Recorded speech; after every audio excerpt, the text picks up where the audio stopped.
Hello and welcome everyone. It's Mike's on. Yeah, Mike's is on. Nice. We're here. Hello. Yeah, welcome to the Pantsless podcast. With me here today, we got the three musketeers once again. Joe, North, and me, Tumalo. Yeah. Hello. What's up? Hello. Hopefully everyone's How are you doing guys? great. Yeah, how are you guys doing tonight? Yeah. I'm doing pretty good. I've been grinding on Tarkov, and I'm like this close from getting like the biggest container, which basically requires you to do every single quest. And since the last wipe, I played like 700 hours. Oh my I'm gosh. so close. I'm so close. It's the Kappa container, right? Yeah, Kappa container. Yeah, I've seen the requirements for the quest itself, and it's it's a lot of fucking dumb. Tarkov. Yeah, and it's stupid. That's true. Yeah. Yeah, that'll tell you how much I know about Tarkov. I didn't even know it had quests. I had no idea it had like objectives or anything. I thought it was just survive.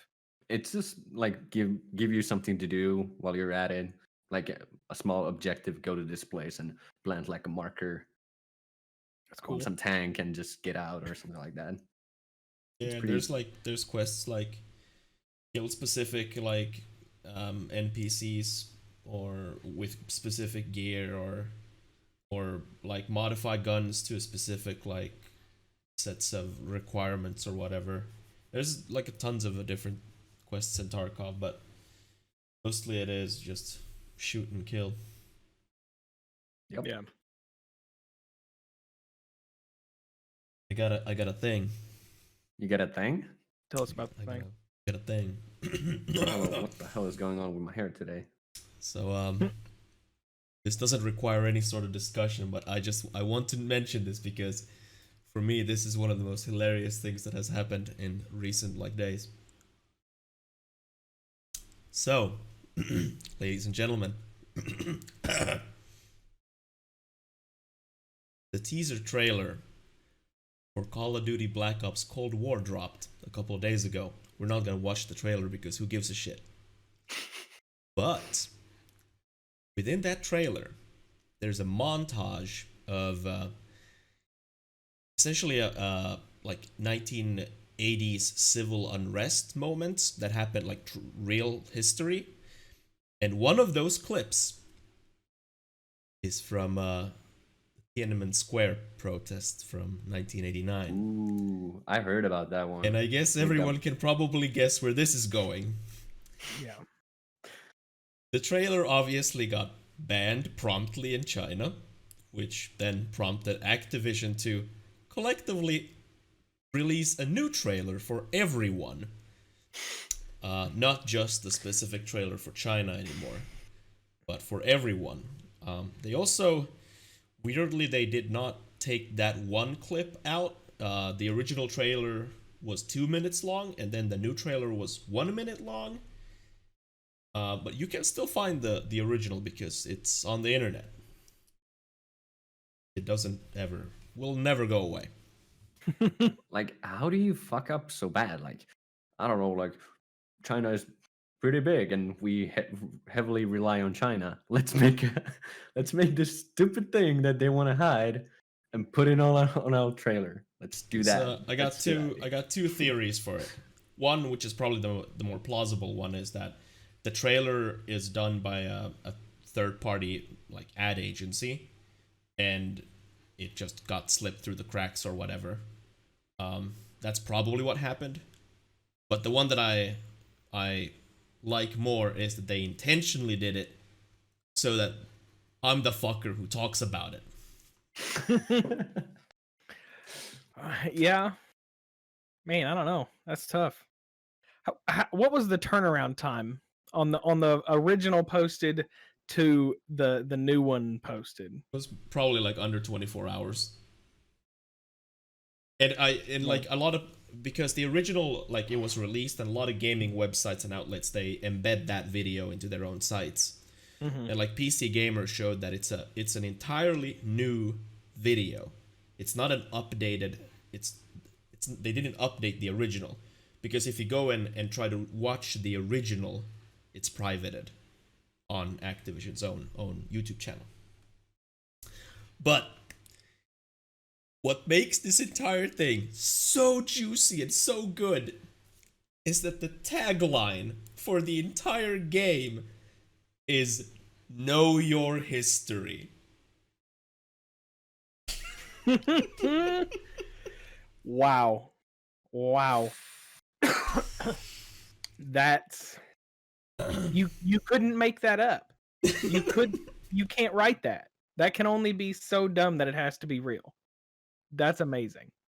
As the game's title suggests, it's about the Cold War, and yeah, I mean, they have that "Know Your History" thing fucking plastered everywhere. Wow.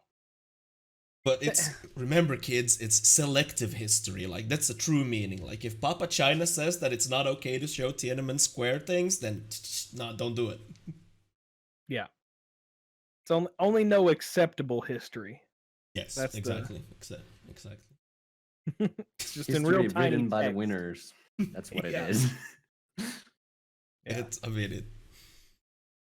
In conclusion, fuck you, Activision, for being spineless cowards, and fuck you, China, for being, Yep.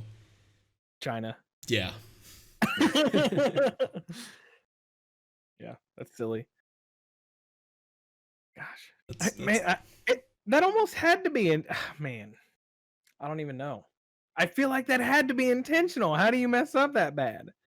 Because like they know that China is their biggest market. So why would I don't know. That's weird.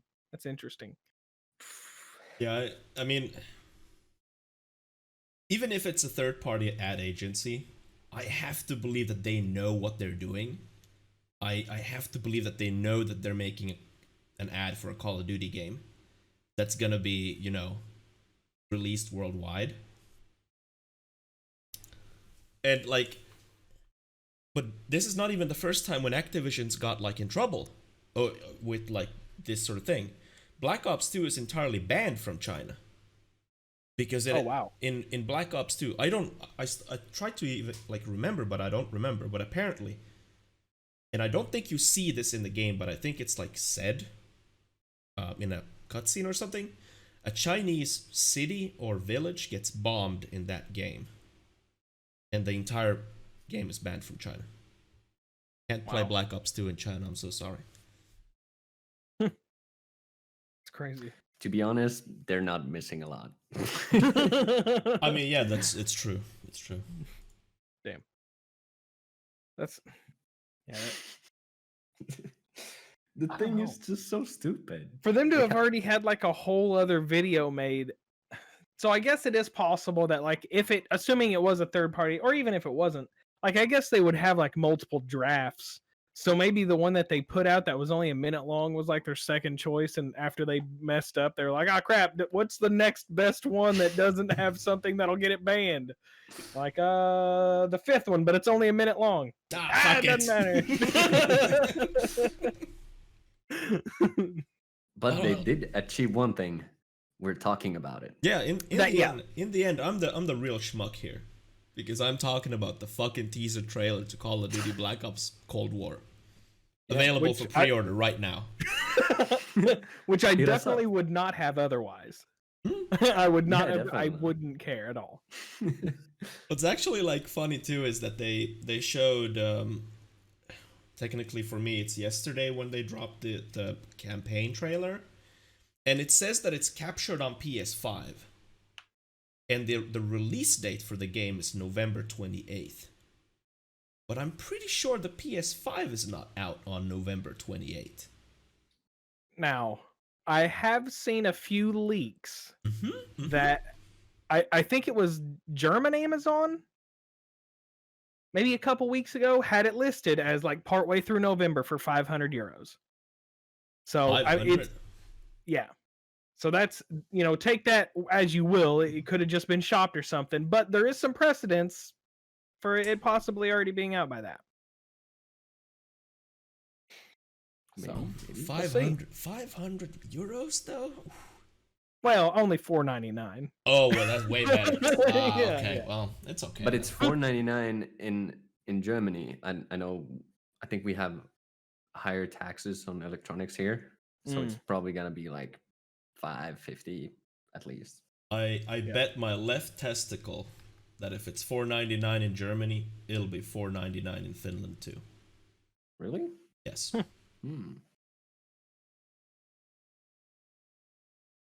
I'll come collect. You're welcome. Some people are saying it's going to be like 500 just everywhere. Like even in America, it'll still just be $500.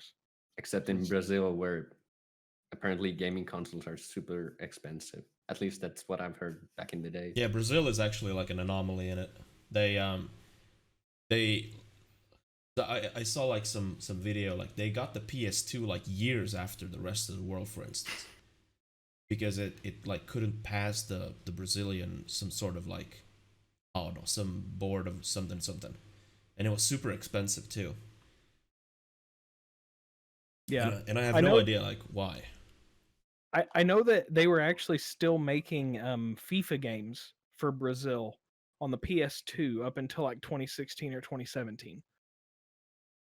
Like they were actually making, because they sold so many of them in Brazil that they kept making PS2 games for them until like 4 or 5 years ago. Yeah, I can believe that. Truly. I also think that usually the last game to release on a console usually is a FIFA game.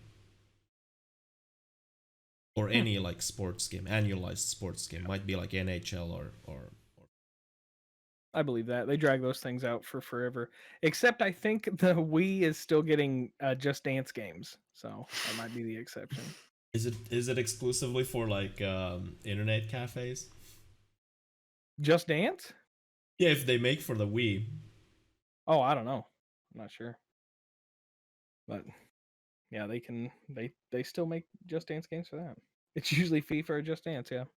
It's crazy. Yeah, I mean I can believe that, because usually those types of annualized games, they're pretty, I guess, easy to make. I mean, fucking for EA's sports games, they just update the roster and call it a day. Just Dance 2020 will still come out on the Wii. It's the only game coming out on Wii this year. I guess there might be like some super obscure games coming out on the Wii, like still. Yeah. That like nobody knows about. That one dude who's been working in his basement for 8 years creating that ultimate Wii game. Yeah, I really want to know it. I bet that at some point, like as we saw with like pixel art games, they had like a resurgence, and now the indie market is just flooded with pixel art games. I want to believe that in like 20 years, the Wii is gonna have like a similar resurgence, where it's so easy to develop games for the Wii, and it still has those motion controls that work. So people would just start like indie dev like for the Wii. Yeah. I know that there are still people that even make like physical games for like the Nintendo and Super Nintendo.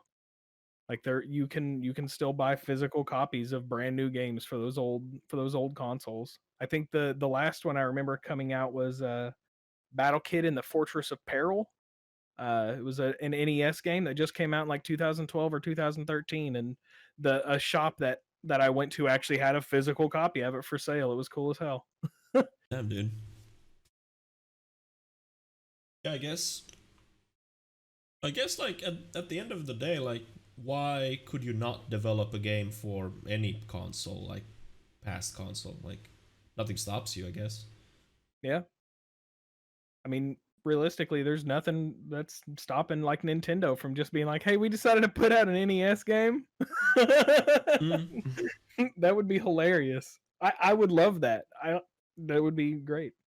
I mean, they already sold us the mini NES and mini SNES. True. And then the mini SNES did have a never before seen game, so I guess had Star Fox 2 on it. Oh yeah, exactly. Funny. So you guys want to talk about Gunfire Reborn? Hell yeah. We've all played it.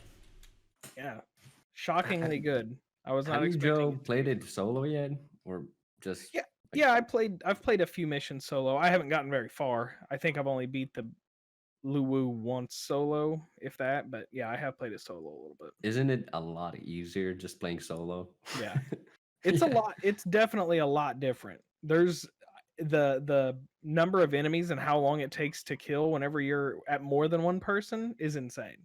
Yeah. It's such a bigger difference. Like on one player, you can almost one shot in the first level anyway. You can almost one shot everything by a shot to the head, unless it has like armor or shield, and then it's just two. Hmm. But in 2 or 3 players, it's exponential. Even like at 3 players, even the little guys that just have bombs for heads, those can't be killed by a one shot to the head. It's like, gosh, that makes Luwu really tough at 3 people. Whenever you have to worry about hitting those guys 2 or 3 times.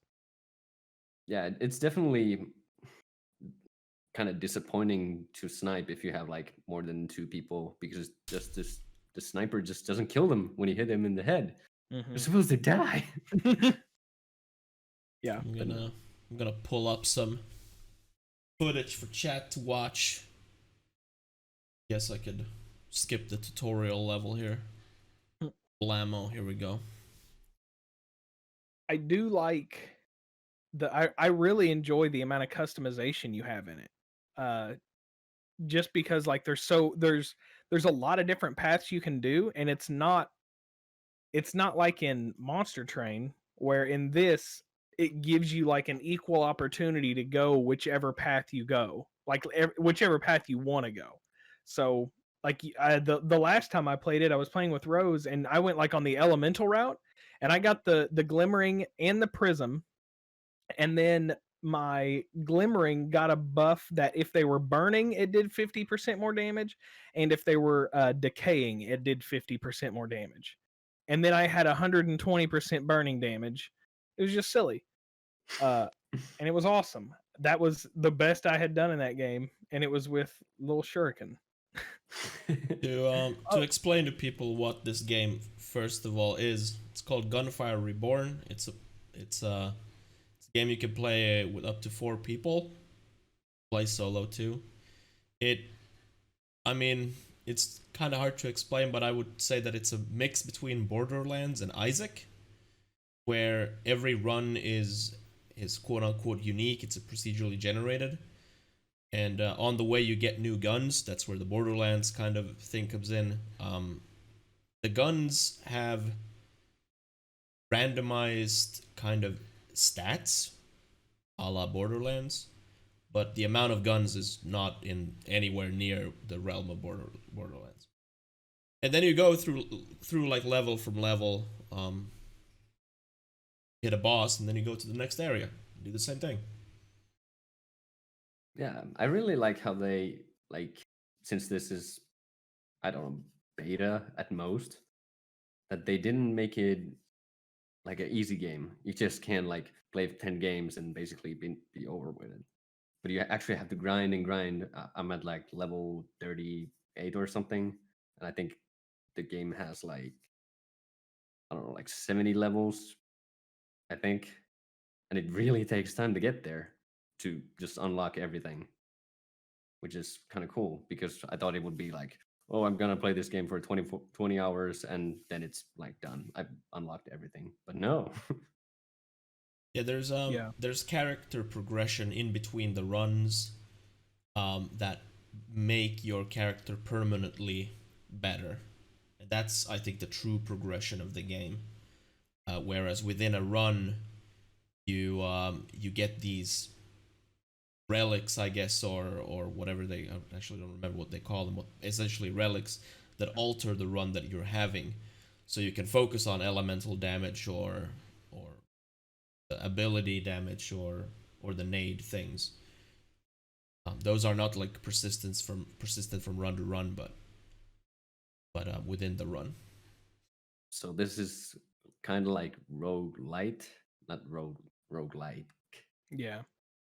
Because I know. remember we were like discussing whether it's roguelite or roguelike. Yeah, I don't remember who I was talking with, but we were trying to like, and I think I might have said this, that I hate those types of discussions where we're talking about semantics, like whatever it is. But yeah, I mean, I think this is a roguelite. And What's Yeah, the game diff- still has like some trouble like explaining itself from time to time. For instance, I have no idea. Does the poison do more damage to enemies with barrier or armor? Like, I'm not sure which one it is because the game doesn't like explain it very well. And same with the ability. There's like a scroll that says something like, "This will increase your damage output in your secondary skill." Which one is the secondary skill? The grenade or the energy ball? Which one is it? or the gun's secondary skill. Yeah, or Yeah. that one. I don't know. I did finally get a random tutorial that popped up the other day whenever I was like in the sand level. So it wasn't even at the beginning of the game, where it finally did tell me that the decay did more damage to characters with armor. It was Oh. the most. It just showed up across the bottom of the screen for like 10 seconds and went away. I don't know what I did to trigger it, but I got one little tutorial scroll, so that was nice. Nice. Yeah. Yeah. The only thing is I think there's a lot of things in it that give away that it is still early access and still pretty early beta. Like this level, or like this room, you go through this room every single time. That's kind of like the only thing is it is roguelike, that it's different, but there are certain things that you see every single time, and this room is one of them. The contents of this room might be different, but the rooms always seem to be roughly the same. I think and they have that's like more really the only- variation on like the upcoming levels because I've seen like different. For instance, when you enter the sand level the first time, there's like 3 exits. Mhm. You can use only one of them, or like one of them is open after you kill all the enemies. So I The think sand levels it also does have seem something. they seem more random because like in the first area, everything's so blocky, whereas the sand levels, the arenas are more, they feel like they're more of just a circle a lot of times, so they feel more random to me. Yeah. Also, it might be that they kind of are like random, but you have to go through every single room. For instance, in the sand one, you have to go to every single place, but in random orders, basically. Yeah. I'm not sure if that's the case because I feel like I go through every single room every single time. Yeah. Yeah, I'm not real sure if that's how it works, but the only thing I noticed was that big room back there is always the last room, or is always in the last level of the first set of levels. You Oh yeah. always go through that room on the 5th level every single time. I've only been to the sand level 3 times, I think. So I definitely don't have enough experience with it to say, but you will go through that last one every single time. Have you made it to the third one? I have, yeah. Whenever I had the God run with the glimmering and the prism, I actually made it all the way to. I think we made it to the boss and just instantly died. Yeah, the third boss is crazy. Yeah, And the second boss is outright stupid because it's so hard to hit him in the mouth. that's where the. Can't believe that Go I ahead. I beat the first boss like on my second boss on my first go. I played solo. That's awesome. I like completely tanked his attacks. Did you test the theory that if the sandworm hits on the right side, you have to like dash through it, Mm. or no? Okay. No, the last time, the game that Rose and I played where we beat him, I had just a really good setup that game. I had the superior joggers, or whatever they are, the boots that reduce your dash Oh. cooldown by 50%, and then I also had the occult scroll that gave me 3 dashes. So whenever he did it, I just outran the laser. I had a really good setup. Yeah, that sounds dope. Yeah. And then I didn't have an issue with his weak spot either, because I had the prism, which goes through enemies. So I had to get directly behind him, and then I just hit him in his weak spot through his back. Oh, that's dope. Yeah. Yeah, like I said, it was a really good run, and then we died. Like that's the first time Rose had made it past Luwu and made it into the second world, and we made it all the way through the second one and most of the way through the third one. Also, Game's really I don't good, know though. if you have, Mhm. I don't know if you have noticed, but the bosses gets harder the low health they have, or lower their health is. Except the sandworm, of course, because it's so much easier because it doesn't really do anything. Yeah. But for instance, the third boss gets like outright stupid because you have to like dodge cannonballs dropping from the sky, and it's gonna spawn enemies, and you're gonna have to run around and shoot the boss and the minions. It's so crazy. I almost made it through, but no. Rip. Yeah, Definitely a good game, though. I do Yeah, recommend. It is in early playing it. access, though, so that's obviously keep in mind.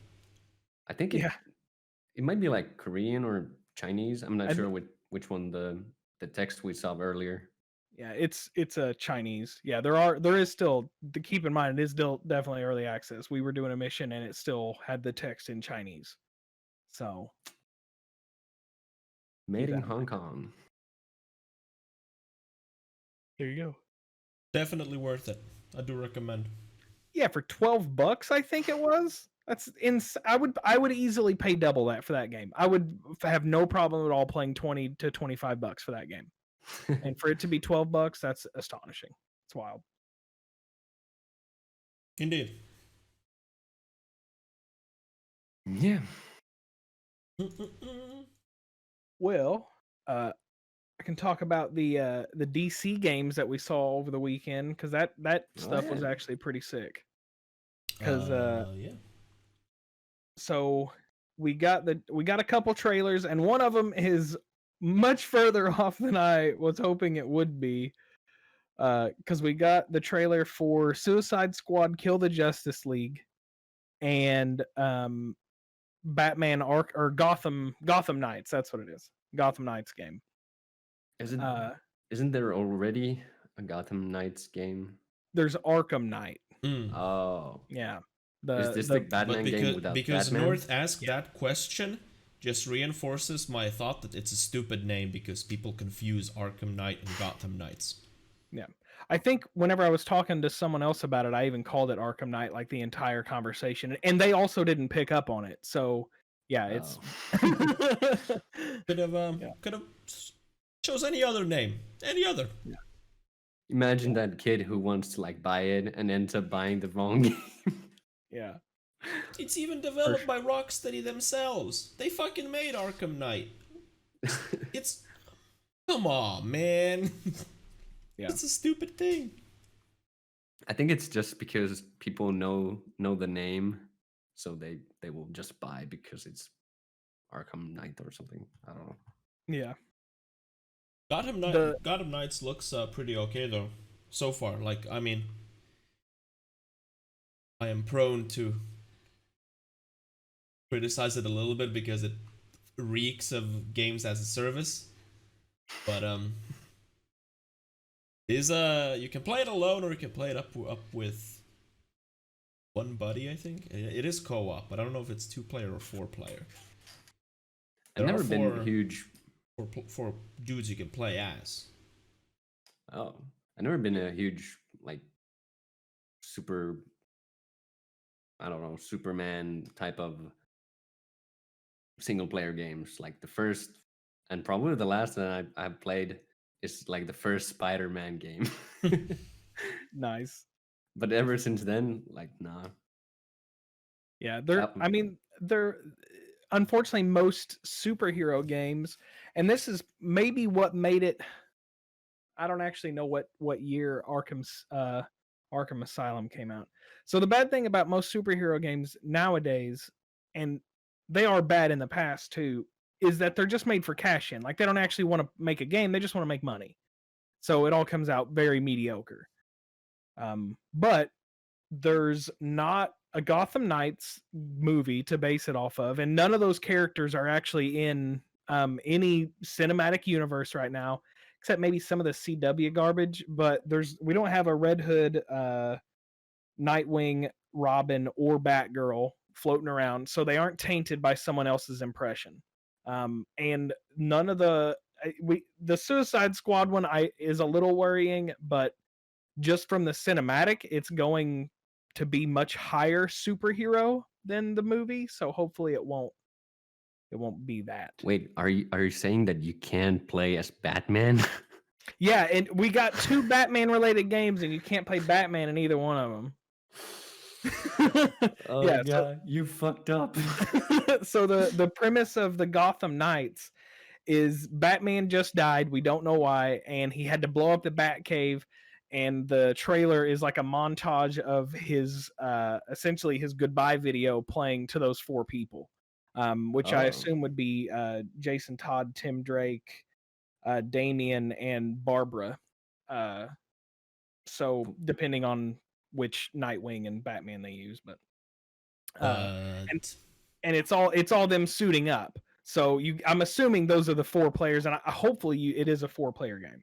That would be sick, but probably not, because I'm sure it's going to be just an Arkham Asylum knockoff, which is a stealth game. So you can't really have a ton of people in a stealth game. They showed in the gameplay trailer the whoever demoed it played as Batgirl, and Robin was there too. They mentioned that you can tackle any mission alone or with a buddy. And apparently they all 4 characters have like character specific kind of main quests that they do. And I believe you can then have like somebody come in and do co-op with you. But I'm not super sure if you could do like 4 people. But I bet that Batman is in the game, because I do know that they based the game off of the Court of Owls storyline. Not gonna spoil anything, but I've not read it or anything. I do believe that there's gonna be a Batman in the Batman game. Yeah, I don't know. I'm not a Batman fan, so I've not read that. Despite being able to list all 4 of his sidekicks by their real name, I'm not that much of a Batman fan, so I didn't read the Court of Owls thing. So I don't know. But I believe the Court of Owls storyline, I say right after not, but I think that's the one that had the Joker where he cut off his own face and then held it back on with rubber bands and hooks. So you might see that. He at one point, to convince Batman that he died, he actually cut off his own face and then put it back on for a little while. But I don't know if that's also involved in the Court of Owls. Yeah, I have no idea. Like all the comic art that I've seen and what I'm looking at right now does not feature Joker anywhere. And it may have just been around that same time. It's been a long time. I think that all those storylines started right around the New 52, so it's been like 7 or 8 years since that storyline. But I know which image you're talking about, though. Yeah. I've seen it. Do what, North? Isn't like Batman and Joker like the balance? If one of them dies, the other one dies too. You know. Well, that's the idea, but anytime Batman disappears, the Joker actually gets more insane because he doesn't have a Batman. So he's actually more dangerous, not because Batman's not there to stop him, but because he's not there to be stopped by Batman. Like, if that makes sense. Like, the violence isn't going down whenever Batman's around because he's being stopped. He's going around because he's entertaining the Joker by stopping him. Like, that's how it's kind of a two-pronged thing. They have a very complicated relationship. Yeah, I mean, Joker is a pretty complicated character in the first place. Yeah, we don't even know Joker's real name in the comics. Still, I hope we never know. The one time Batman sat down at Monitor's throne, and the Monitor knows everything. And he sat down. He was like, "What's the Joker's real name?" And the response he got was, "Which one?" and then that's where the comic ended. And I don't read Batman, so I didn't follow it up. But I was like, oh, that's nuts. Oh, that's pretty nuts. I got like a little excited there. Yeah. Joker's real name is Edward McAllister. I've heard that too, and apparently it's just bullshit. Yeah, they've given him Joe Chill, literally Joe Kerr, like Joekerr. He's had tons of names over the years.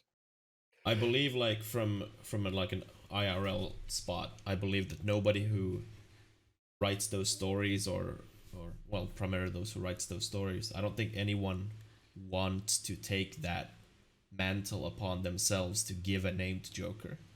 Yeah, that's a big decision. I mean, who would feel like they have the right to do that? Yeah. And I think anybody who does feel that way would get immediate backlash just from the entire internet, would just immediately say, who the fuck are you? Batman's real name is Bruce Banner. We're getting all the spoilers here. Confirmed. Confirmed. But the Suicide Squad, unfortunately, we didn't get too much about the Suicide Squad. We only got we didn't get any gameplay. We did get some gameplay in the Gotham Knights, which was pretty nice to see. It was just a cinematic though. Yeah, Jack Napier, that was one of them. The Suicide Squad trailer, even though it was just the CGI trailer, I was kind of entertained by it. I thought it was a good trailer. Yeah. And that's what... Go ahead. If the banter between the characters is that in the game, and if they have like a real story, fuck, it could be a good game. Yeah. It could be. And there's a lot of implications in that cinematic that could I mean, like the big squid guy in the background is Brainiac, and a lot of people know who Brainiac is, but they don't know that Brainiac is actually, his goal is to destroy the universe. So the fact that you're playing the Suicide Squad, which is like a C-level team most of the time, and you're gonna possibly fight Brainiac is pretty exciting. Because the reason Brainiac wants to destroy the universe is he wants to know everything, and he can't know everything because everything is changing. But if there's nothing left to change, he can know everything. Like that's literally, so the reason he wants to study everything about the planet Earth, and then once he has amassed all known knowledge, he's just going to blow up the planet so that nothing could change, so that he'll always know everything. And that's what he wants to do for the entire universe. That's a pretty big goal. Yeah. I mean, he's, we're not the first planet he went to. That's all I'm saying. But yeah, it's pretty interesting. In both Marvel and DC, I feel like there's certain characters that are just beyond godlike, and I don't know how much they've explored those characters in like the comics, because I mean, I think it's every time you introduce a character who goes by, like, I think Marvel has some character that literally could just destroy everything like this, and no one could ever stop that character. It's like, why does that character exist? What kind of tension could that character like even have? They're plot devices. They're not characters. Those are plot devices. Like that. That's why those are written. Yeah. I mean, they don't have any like that. One of those characters is actually Mr. Fantastic's son. Reed Richards' son is so powerful he could just unmake the universe. And then there's one guy that is called the One Above All. And he's essentially capital G God, and everyone thinks it's just Stan Lee. That's like the running joke. But he could also just unmake the universe. So yeah, there's several of them, and most of the time they're just there for plot devices. Most of the time they don't really have any tension or development or anything like that. I mean, I feel like in like a self-contained story, I think those characters would be kind of bad, because I mean, even Superman has like a weakness. It's like his kryptonite is kryptonite or whatever. So I mean, even Superman has like a weakness. But if you strip that weakness away from Superman, then I mean, he could literally be god of Earth, and nobody could ever stop him. So even in like, and I might be like unintentionally shitting here, but it's not my intent. Like even with Batman v Superman, from the outset, I'm like, is this even fair? At all? So there's Superman is 100% of the time, the way that Superman is written, Superman is 100% of the time, I don't care who he's fighting, unless it's Doomsday, he is always pulling his punches. Because he could split the planet in half with one hand. It was like they at one point they measured his strength in a comic and it was like 220 million gigatons or something. He was basically lifting the sun. And there are other universes where he is evil. Like one, he's not Superman, he's Ultraman.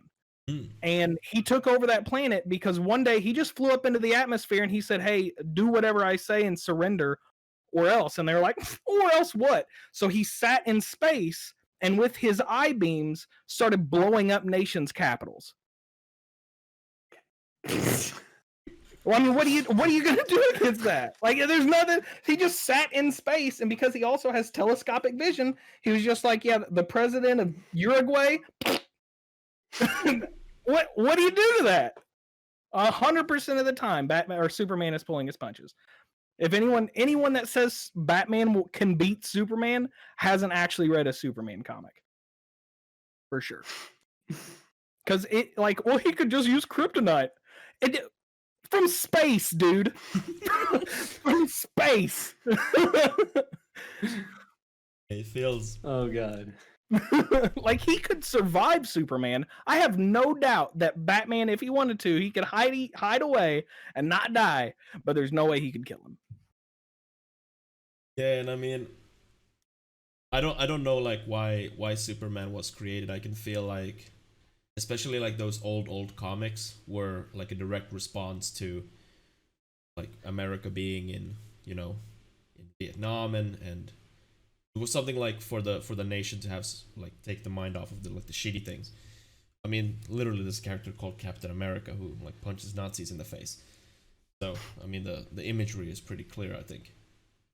And I want to believe that Superman was also created as like kind of this perfect kind of dude who was just a role model for everyone in a sense, and like strive to be like Superman, who's just hell yeah, he has like his white collar job, and then he just takes it off and beats bad guys. And he even has like glasses on, so even like respect nerds and shit.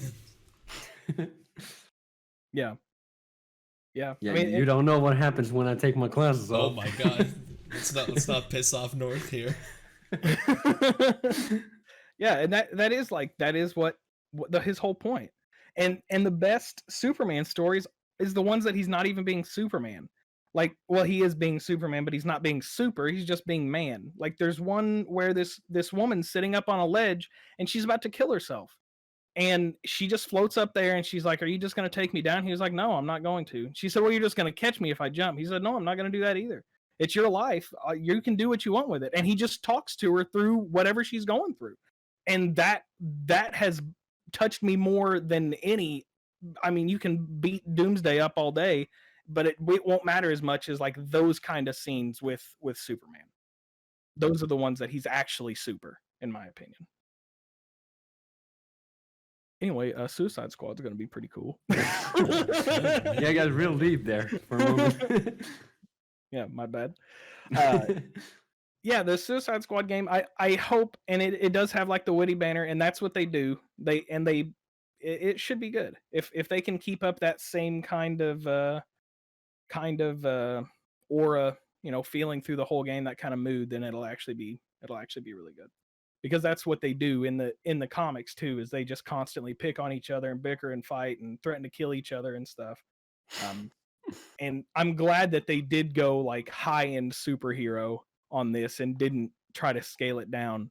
Because Captain Boomerang is really, really funny. And Captain Boomerang? Is that a thing? Yeah, Captain Boomerang. Oh my goodness. Yeah, dude. Captain Boomerang's the man. Yeah. I thought it was Captain America. I thought you were referring to him because he has there's so many fucking captains in those comics. Oh yeah.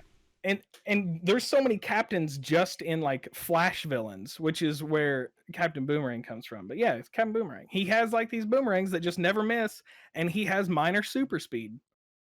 That's and awesome. They didn't have his super speed at all in the movie because he didn't have superpowers in the movie. But in the trailer, the first thing he does is zip in and throw somebody. It's good. I'm just real happy with what I saw. I hope that we see more than just those 4 members, but I doubt we will. I'm sure they'll just keep it to the thing that they've got. Yeah, I feel like from like a development standpoint, I think that if you increase the amount of characters, there's a real chance that you can't have a personality for everyone. Yeah. Yeah, I think they might have something similar. I think it was some sort of like Marvel, what's it called? Like those street fighting games, but it was like Marvel characters, and they didn't have like all the characters, but they would have like a combo thing, and someone who wasn't part of the game just popped up out of nowhere and did something. It's one of those fighting games. Yeah, I think. Are you talking about Marvel vs. Capcom? Yeah, that's what I thought. Yeah, that one. Hmm. I think that one had something similar. Like basically have, I don't know, they're in a pinch and someone who's not currently playable character just comes in and beats the guys up or something. Yeah, that would be cool. They do have in those games they have like a an assist guy, I think is what they're called. Yeah. Assist. Yeah, I think it's same with the Super Smash Brothers. You get assist trophies, but there was like a different thing. Oh, okay. But yeah, it's the same idea. You just kind of summon somebody that isn't playable. For sure. Yeah. From what I understood, though, the Suicide game is not going to be any sort of fighting game. It's going to be like a story based. Yeah. I mean, the only thing I could really like think that what it's going to be is like the Avengers game that's coming out. But yeah. Who knows? How about is it going to be on PC only consoles? I don't know that they next said. gen. I'm assuming. I mean, it's Warner Brothers, so I'm assuming they're gonna release that on everything, except the Switch. Probably whatever the Xbox called, Xbox Series X and PS5 and PC. Yeah. The downside, it doesn't come out until 2022. Yeah, that actually it surprised me that they did announce it, because the trend right now is for companies to announce these things relatively close to the release date. So for them to go like not even like 2021 is something like I consider to be like the absolute like back end if you're gonna announce something, but 2022 is kind of I don't really understand. Yeah. I feel like at that point they should have, if it's going to be that far out, you should just have like a general term like coming soon or something. Like that's a long time to already start teasing stuff for. Yeah, how are you going to make me wait 2 years? Yeah. How do you know it's going to be done in 2 years? I don't trust them enough. I don't trust their judgment. I know how game devs work. They better have like 4 movies before that. Yeah. On the flip side, Cyberpunk 2077 is coming out in November this year. It was originally announced in May 2012. Oh my gosh. That's amazing. Way back in 2012, The Witcher 3 wasn't even, like, it hadn't come out at that point. They announced this game before Witcher 3 was ready and released. Did you say it got pushed back to May? No, it's coming out in November, but it was released in May 2012. Oh, okay. I was thinking, man, did it get pushed back again? I don't believe they're gonna push it anymore. And I mean, okay, The Last of Us 2 already, they ramped up their marketing heavily, and then they literally like a week later they pushed it. But CD Projekt also, they understand that the game's gonna come out on current gen. They can't push it because then it's gonna come out only on current gen when the next gen is out. I don't think they're gonna do it. it kind of makes sense if they release PS5 in November. Now that you think about it, if there's so many games releasing that time, no? Yeah, I mean, Uh, what kinda. date in November did it get pushed back to? Do you know offhand? If not, I can just November 19th. Well, It's pretty close. Yeah. PS4, Windows, Xbox One, November 19th.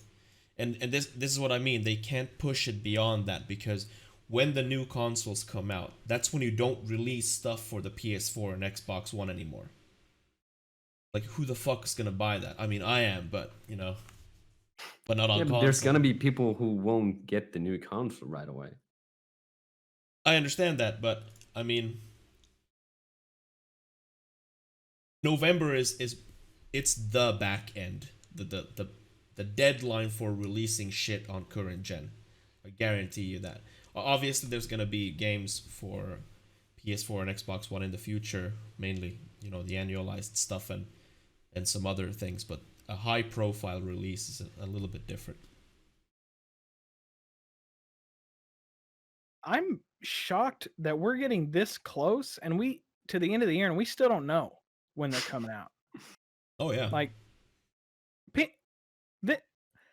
I normally they'd be pre-ordered by now. Like this is kind of crazy that we're only potentially 3 months away from it being released and we still can't even order it. Yep. They're really beefing us here. It's like that. What's kind of weird is that it really feels like both PS or Sony and Microsoft are like staring each other down at like a gun barrels and like see who pulls the trigger first. Man, I think you're right. I think they are. They're just waiting. But hopefully that just means that we win in the end. Because what you're saying, it's so fucking true. Like, can you even pre-order this? Like, is that possible? No, there's no pre-order listings. We still don't even have a price. We don't know. We don't even have a price for them. Well, we might have the one. Do we have the price for the Xbox?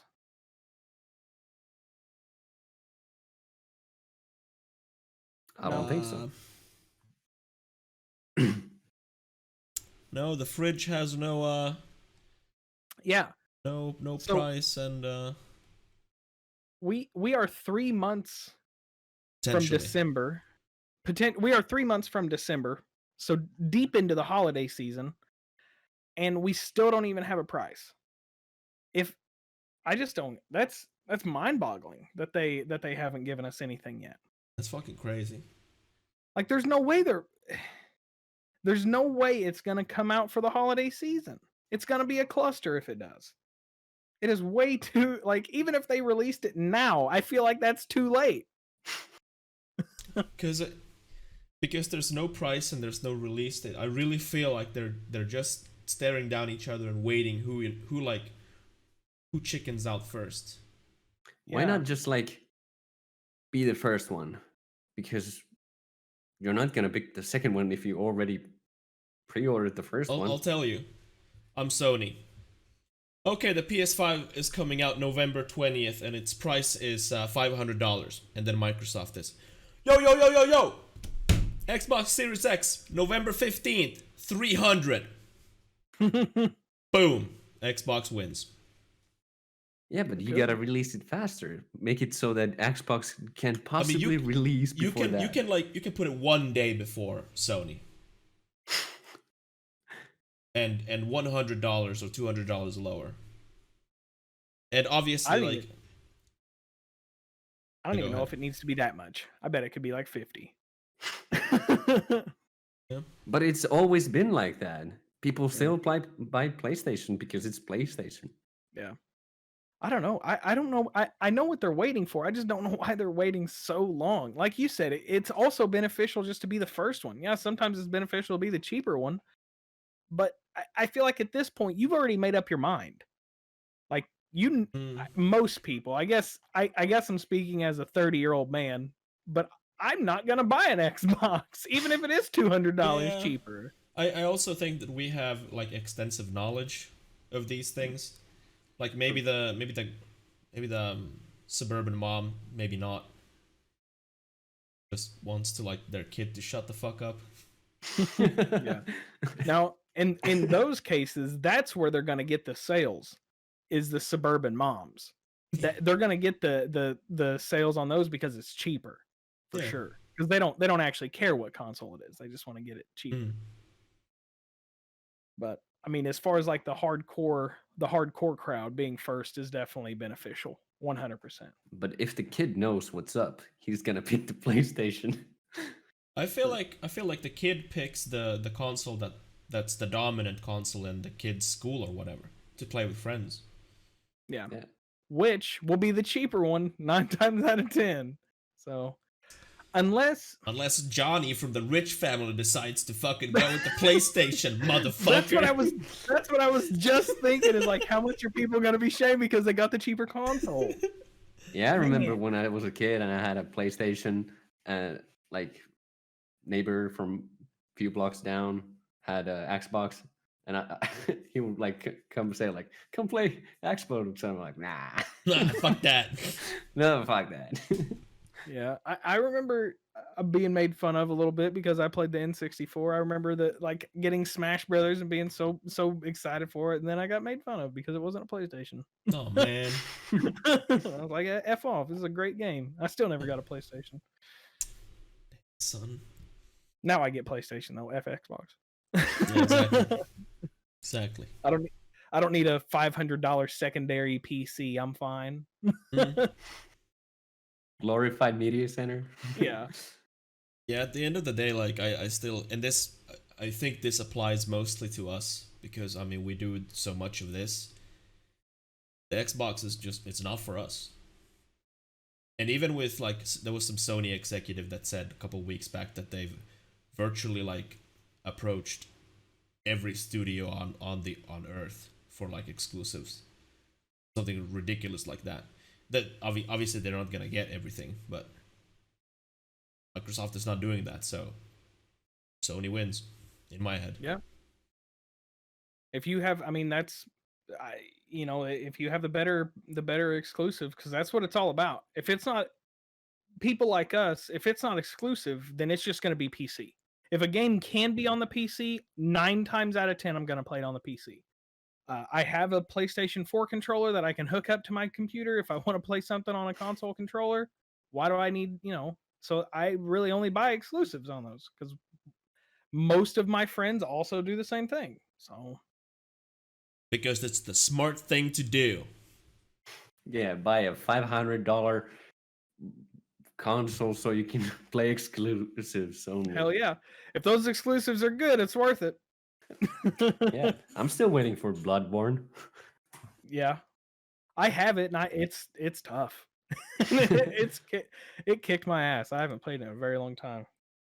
But yeah, Sony is winning it. Yeah, I mean that's how I feel about it too. I think the only good thing about the Xbox, and this is probably the more I think about it, the more I think it is pretty good for people that aren't like us, that don't build their own PC or buy high-end stuff, so they can, because it does have so much even like cross-play these days between Xbox and PC games.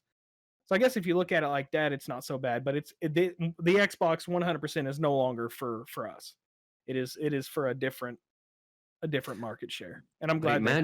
Imagine you buy like Xbox and you go play Call of Duty, whatever, Cold War, and if it's multiplayer, you're gonna get shit on because there's gonna be people using mouse and keyboard, and you're gonna have the absolute worst time ever. Yeah. I was watching a streamer. His name is Jericho. He plays Counter-Strike from time to time, and if there's anyone who doesn't know, Counter-Strike is only on PC. But you can't play it with a controller. So he did. He played Counter-Strike with a controller. And if anyone ever thinks that, oh, it's controller versus keyboard and mouse, it's like it's super equal. Fuck you. You don't even know what you're talking about. he got shit on so fucking hard. And his goal was to get a kill with the controller. I mean, he did manage. Hey, goal accomplished. Yeah. That's what it's about. That's a W. I don't think there's any better example than like game developers actually compensating for that. And it does happen. I think I've brought it up once or twice before, is in Overwatch on the console, Torbjorn's turrets lock onto you slower to give you a better chance to turn to start shooting back. So they actually shoot and lock on slower because you can't move that fast with a controller. Like I think there's a little difference there, because I think the newest COD, like the BR one, has a so good aim assist. If you play on like PlayStation, you can like smash the aim ADS button and it will like follow someone running and always hit the head if you just smash it. You don't even have to aim. You just like smash the ADS button and the aim assist will do the aiming for you. It's almost like aimbotting. Yeah, it's like aimbotting, but because you're a console pleb. Seems like that's a thing that they should fix in the game, among other things. It's like aimbotting, but okay for some reason. Yeah, for console plebs. For console plebs, yeah. That's wild. Yeah, I mean, there is no comparison between controller and keyboard. I think that's the people who try to say there is they're just silly. Like if you take people of equal caliber, like at their points, like if you take the top player on a controller and the top player on a mouse and keyboard, 100 times out of 100, I guarantee that mouse and keyboard is going to beat that guy. I mean, if they are at like the same skill levels on their medium, 100 times out of 100, I can't see a controller guy ever beating a keyboard and mouse. That's not to say that controller players are any less than what we are, although they might a little bit be. I mean, it's just mechanical. I mean, their skill isn't worse. They are limited. Like, I can move my hand really fast, and that makes my mouse move really fast. I can't move my thumb over. I mean, what? Yeah. That's top speed. I would call it like playing with a first-person shooter with a controller. I call it a handicap. Yeah, that's what it is. Yeah, absolutely. Everything is slower on a controller. Everything. There is like a reason why every single first-person shooter except Call of Duty is played on PC in esports. That is because PC is just better. For sure. That was DC Fandom. Yeah, DC Fandom. Mouse and keyboard's better.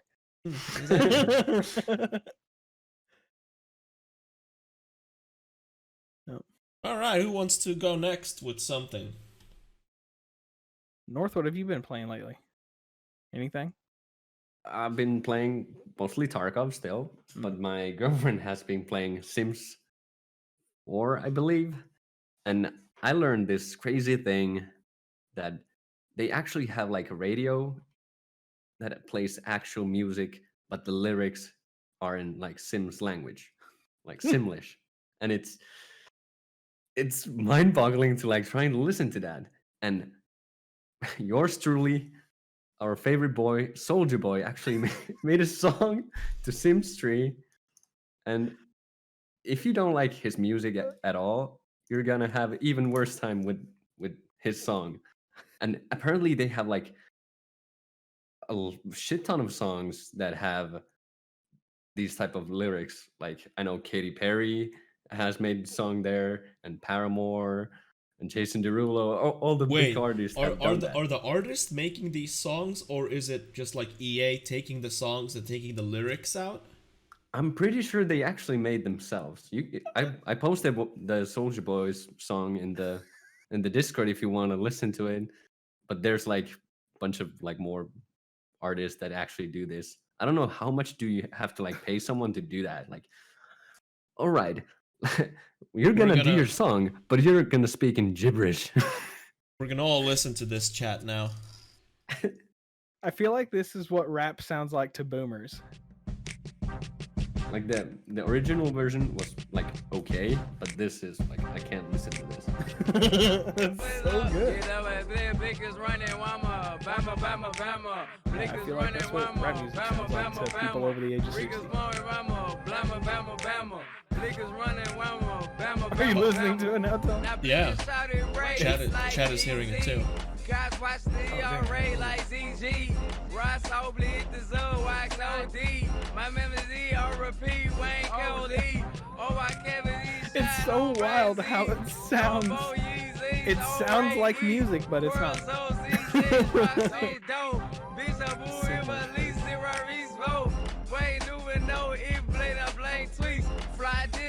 Dude, that sounds like her. That has to. They have to have actually paid these artists to play in Simlish. It sounds like real words though. I'm gonna put the Paramore thing on. That's loud.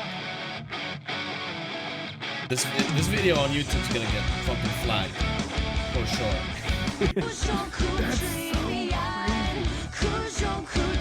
Someone said they learned the song in Simlish before English.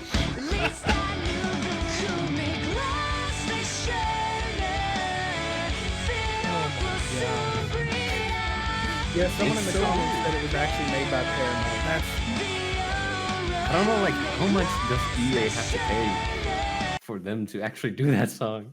What the hell? I love it. I love everything about what's happening here. This is like, this is basically Kids Bop but drug version. Like this Yeah, but- is. There's like a lot of them. Like I said, there's like Katy Perry, Jason Derulo, and all that stuff. Like, So, I'm assuming EA just pays these artists a shitload of money, probably, yeah. or they pay the license for the song and then they scramble the words. I don't know. I'm pretty sure they like actually willingly do it. Yeah, I almost feel like they have to do it because there's certain words that I've heard like in other Simlish things, so I don't know. Fucking weird. I love it. I love that exists. That's amazing. Fucking That they weird. went through that much trouble to re-record a whole song's vocals in a language that doesn't exist. Yeah, I mean they probably get paid pretty well. Probably, at least I'm assuming just the vocalist comes in and does it. Probably Yeah, does. for instance, there's a video of Katy Perry doing Last Friday Night in Simlish in the studio. What the hell? I'm dying. This is amazing. Like my mind was blown today when I heard this. Don't worry, chat. You're gonna hear it. It's a Fruby and nope, Oh my god, dude. but it's a That Fruby I is- never knew this existed. Oh But my it's a gosh, Fruby that's so nope. perfect. But it's I a can't Fruby believe that. nope. That's one of the- Rimpy that- fervor perbidex. that's one of the best things I've ever Wara heard, ufa honestly. moonarex. Yeah. Rimpy fervor Why perbidex. didn't I know this Wara exists? ufa moonarex. Rimpy fervor perbidex. Wara ufa moonarex. That's wild. What the I have Yarmy to tell dental everyone I table know. dupes. Ebe duka mimi shoes. Hippie keepsy upper goop. It's so But good. here, we're gonna get Yarmy flagged. dental table Yeah, dupes. for sure. Ebe duka mimi shoes. Hippie Yeah, now it keepsy picks upper up. goop. Yarmy dental table dupes. Ebe duka mimi shoes. Hipsy kiki waka whoop. Yarmy dental table dupes. Ime dika mimi shoes. Hippie keepsy upper goop. I'm so fucking blown away by this shit. Yeah. I know, it's crazy. I love Fuck, it. today I learned. Like the first thing that I heard that they like actual artists do this, I instantly went to like Google and Soldier Boy. Simlish. And I was so happy that I actually found it because we man. talk about Soldier Boy every now and then. That's so good. That should just be our intro song. That should be how we start every stream. It's just the Simlish version We I need wonder- to find if these are somehow free to use because they're not wonder- the actual song. I wonder if I get flagged though because it's not the original version. It's Simlish. Yeah, I don't know. Would that count as a cover? Like of your own song? I mean, I don't know. I mean, even if it were like legal use, I'd still just get flagged. I mean, Yeah. the first video that got flagged was with the KSP2 trailer, and that was fair use because I showed a trailer, like under Yeah. fair use laws, and I still get hit. So, who cares about rules, laws, and regulations? Nobody. Nobody, really. fucking nobody. least of all Google and YouTube. You're right. Anywho, So what about you, Tom? What have you been messing with? I'm gonna say it's gonna be hard to keep up with Simlish Katy Perry though. it is. I recognize that. It's okay, don't worry about it. Pony Island is a game that I have played. I have recommended Pony Island to a lot of people. I think Joe is the person who has mostly been on the receiving end of me telling Joe to play Pony Island. Possibly. I played it because you recommended it. I'm done recommending Pony Island. Dang. I won't do it anymore. Why's that? The most unfortunate part with Pony Island is the fact that it's named Pony Island. People don't believe me when I say it's a good game. And I know, Sully, this is the last time. And I've come to the realization. Last week I told the streamer, because the streamer asked like chat, what should he play after he finishes this game? He was playing Evil Within, and I said there's one game I recommend, Pony Island. And his first response was, "Haha, is that even a real game?" And I'm like, "Sweet summer child, you don't even know."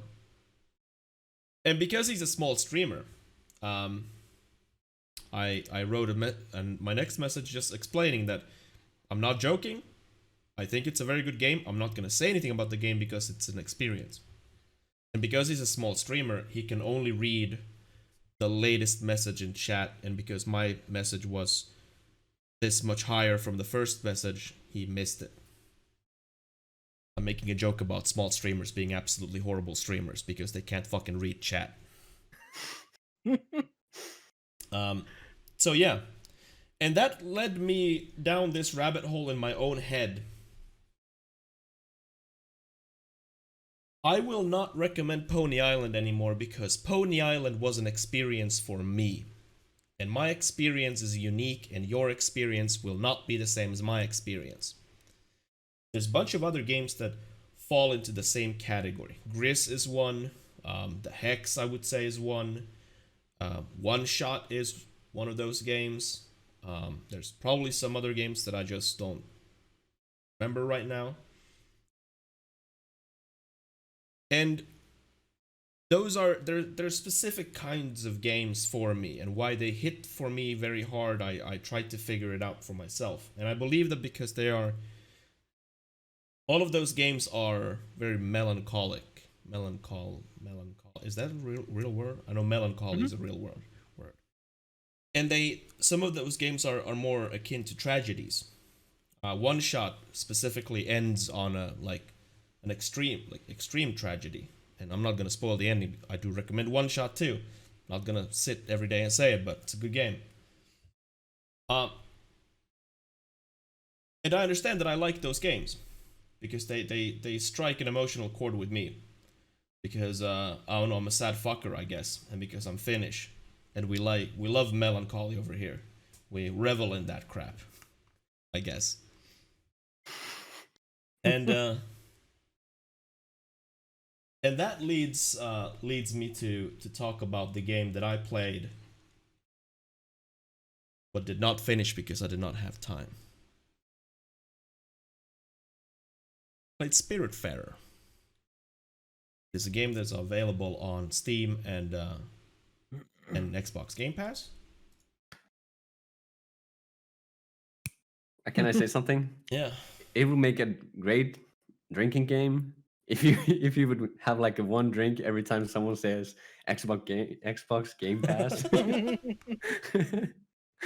Yeah. Yeah, I mean, I do shill out on for Xbox Game Pass so fucking much. It's a good service. What are you gonna Yes. do? Support what's good.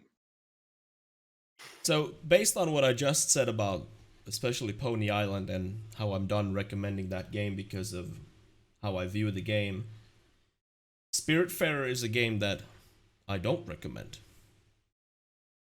But ask anyone else and they will recommend that game for you guys.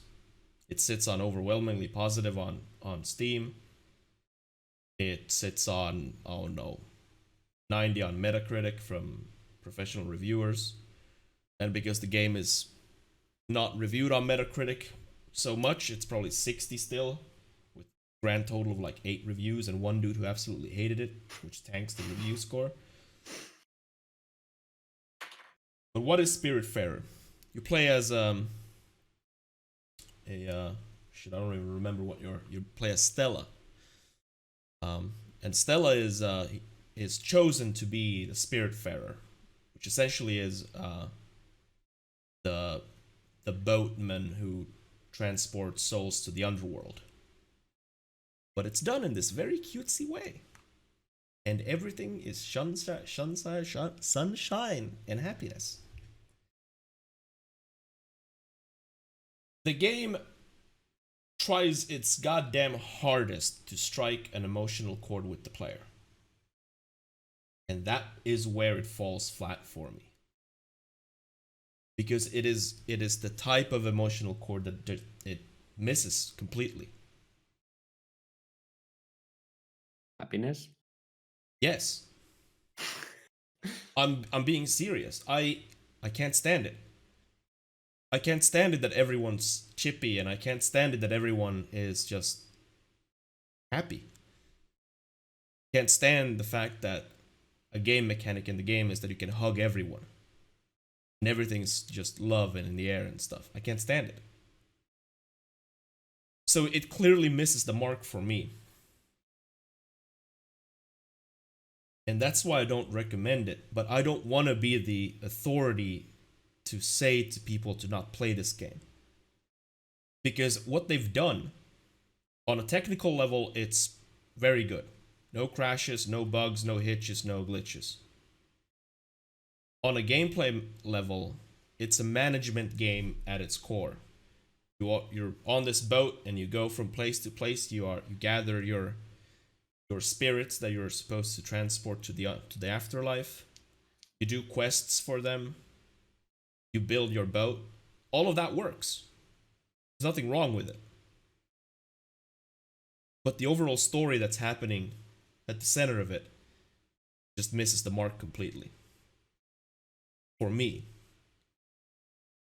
But I am clearly in the minority of that.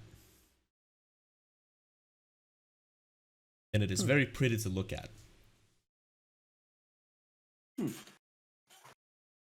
Has that very hand-drawn, like, kind of art style. I mean, that's just part of having preferences, I guess. I don't think that means you should stop recommending games, though. Pony Island is a very criminally underplayed game. Yeah, and I still want to say that if you go to someone's Twitch chat and you say, the streamer's like, hey, what should I play next? They assume that you're like saying something that's probably good and something they already know. That's what they're looking for. Something that they know, oh, that's probably good. Maybe I should play because this guy told me. And most of the time when you read something in Twitch chat, you gotta take it not with only grain of salt. You gotta take the whole fucking bag because you never know if Sully's gonna be there like trolling you around, like it was just a real little troll or something like that. But see, the fucked up and part is that 9 out of 10 people don't even check out the game on Steam. Yeah, because it's named Pony Island. And that's why I said the most unfortunate fact about the game is the fact that it's named Pony Island. Yeah, and also if you recommend someone the game, they, like I said, they're hoping for a good game, and they're like putting expectations to the game. And if you put expectations to Pony Island that it's a good game, you're gonna probably have a bad time because you don't know where the good is. You're trying to look for the good, and you're probably gonna miss the story and the whole experience looking for what is good about this game. And maybe at the end you will realize like, that was pretty neat. That was different. If someone asks like, can you recommend me some game that's different, then Pony Island is definitely one of those. It's different.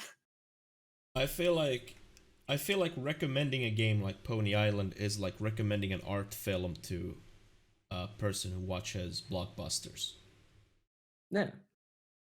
Yeah. that's very, very well said. Yeah, absolutely. And I mean, you do have to. I mean, you just have to know your audience. Know who you're recommending it to. I mean, no one's gonna come into my stream and be like, "Hey, have you played the new Call of Duty? You should play it." Like, that's not what I stream. That's obviously not the type of game that I like. And likewise, I wouldn't go into a Counter-Strike streamer stream and be like, "Hey, have you played Pony Island? It's just like this," because you click a bunch. I've streamed Counter-Strike and I've streamed Pony Island.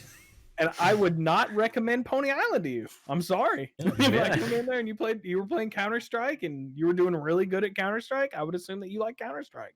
I wouldn't recommend. And Pony if we Island. would say something like, "Hey, can you recommend me a game?" I would probably say, "Oh, have you tried the latest Call of Duty?" It doesn't have China in it. I promise. Yeah, we checked. And I mean, what you guys both are saying is like true. Like, I understand what North is saying. Like, if I ask like chat, what should I play, I'm probably searching for a game that I already know. And because, like you said, Pony Island is like criminally underplayed, it's difficult to like recommend it to anyone. And likewise, like, who do you recommend Pony Island to? I mean, I get that know your audience type of deal, and like know who are you recommending it to. I still like. Why did I recommend Pony Island to you, Joe? Like, I don't know. You play RPGs on your channel. I don't know. It was on like a Saturday or something that I ended up buying it. So I think it was just on a big stream day, and I was just running out of games to play. I don't know. I'm not sure. But I don't know. Like, because I will hold true to this. I won't talk about Pony Island because it is an experience, and I would almost, and this will sound pretentious as shit, I would call it an art game. Like you call art films. Because I mean, it's so difficult to describe what Pony Island even is. Definitely not a game about ponies. That's for sure. No. But there is a pony. There is one. And so it gets to that weird point where, because my experience was so good with the game, it's like up here of all games ever I've played. And I feel kind of like I don't want to be that guy who's like, "Oh, you should play this because it's really good."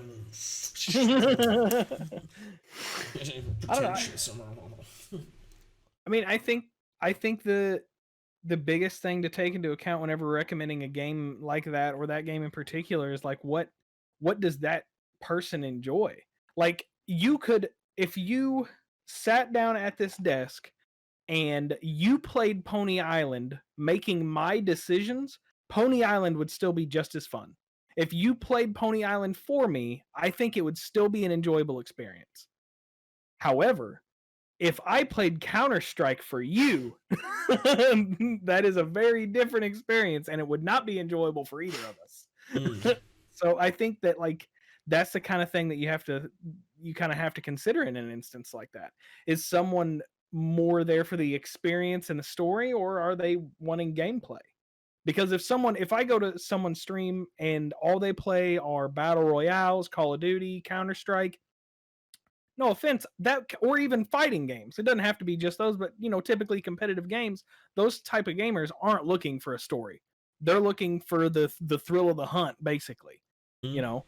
So that's not. So yeah, that's just kind of something. No, we can't, Sully. Let's nip that in the bud right now. Yeah, I think that's the big difference. Is like Pony Island. Like I said, if I were just telling you what choices to make, it would still be a fun time. Yeah. Call of Duty, not so much. It's. Go ahead. If anyone ever sees this video on YouTube and you end up buying Pony Island and playing it, please do tell us what it was like in the comments below. Exactly. Yeah. We all want to know because it's a very interesting game. I want so bad to say what the very last thing you have to do is, because I feel like that would hook people enough to want to play it, but that spoils the whole thing. Yeah. Because the very last thing you have to do had me dying. I was laughing so hard.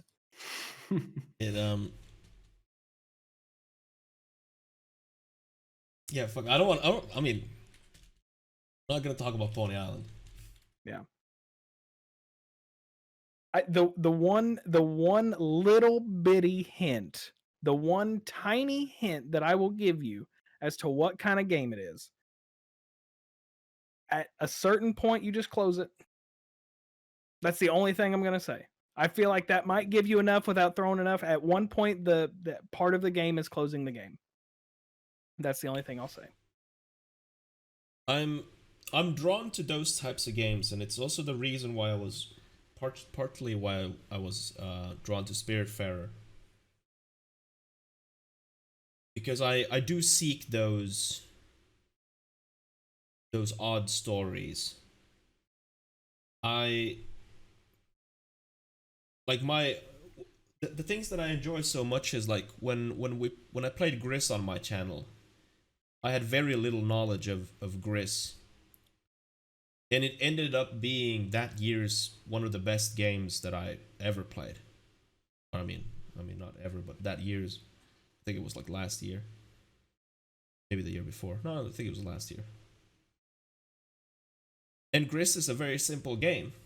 It has no dialogue. It takes about 4 hours to beat it. 4 hours. And it completely hinges on if the emotional chord that it's trying to strike with you, if that works or not. If you absolutely hate what it's trying to make you feel, then you hate the game. There's no redeeming qualities in Gris if that mark gets missed.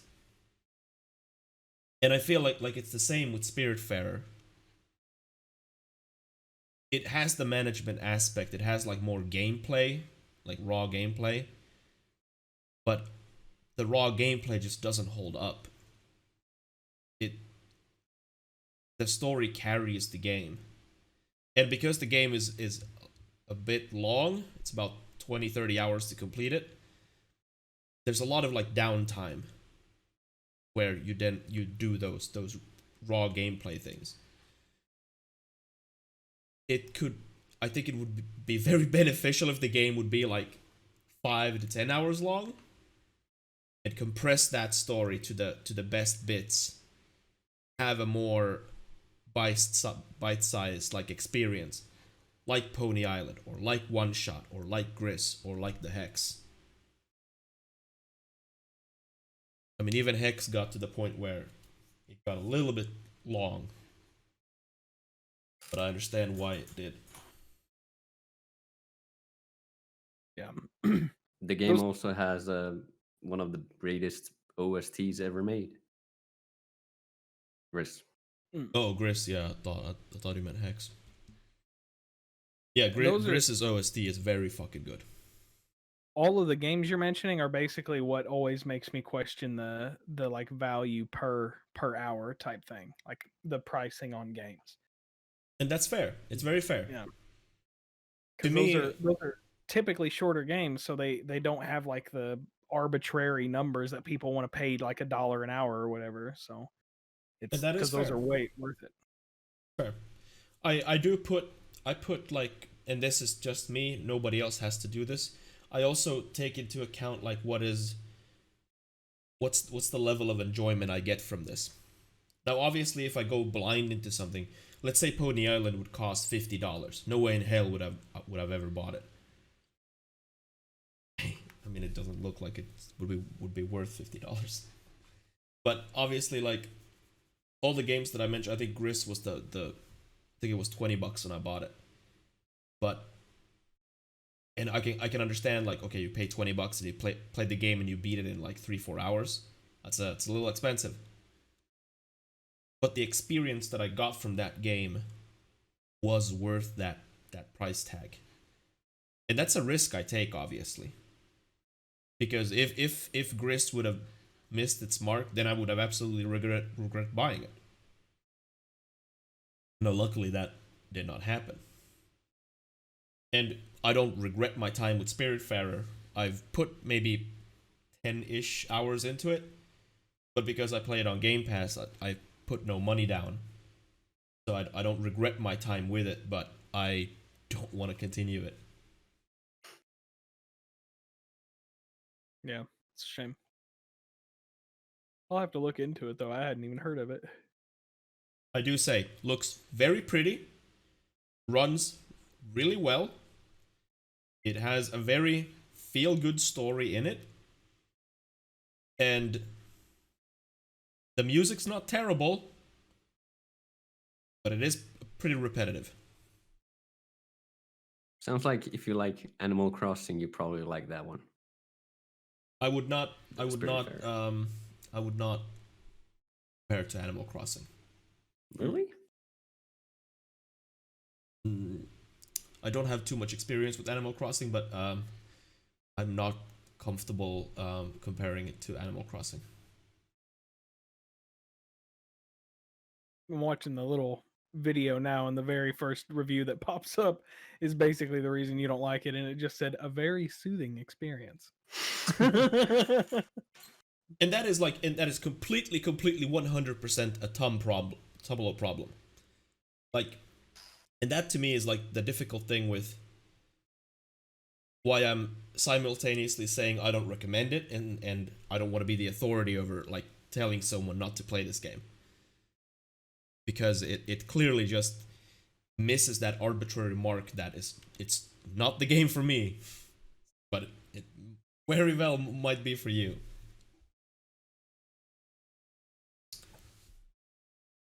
But yeah, Spiritfarer, I think it's $20 on Steam. Possibly. Or 25. And according to how long to beat, it takes around 20-30 hours to beat. There's a good chunk of game. Yeah. Yeah. If you like a soothing experience, then go for it. I definitely know quite a few people that would probably really dig that game. It does deal with like death and acceptance of death, but they do it in a very not negative way. The word you're looking for is positive. I didn't want to use that word because it's more. Oh, I guess you can say that death is a positive thing, but no. They deal with the thing very. The smile on their face. I got you. That's interesting. That doesn't look like the type of game that would have that kind of stuff in it. I mean, you are transporting spirits to the afterlife. And the main gig of the thing, the spirits that you are transporting, and I mean all this is explained in the first like 5 minutes of the game. Charon explains this. He's the former Spiritfarer who just quits his job, and then you become the Spiritfarer. He says that the spirits that you're transporting, you have to complete their final tasks that hold them to the realm, so that they can find peace and then move on. That's like the main thing of the game.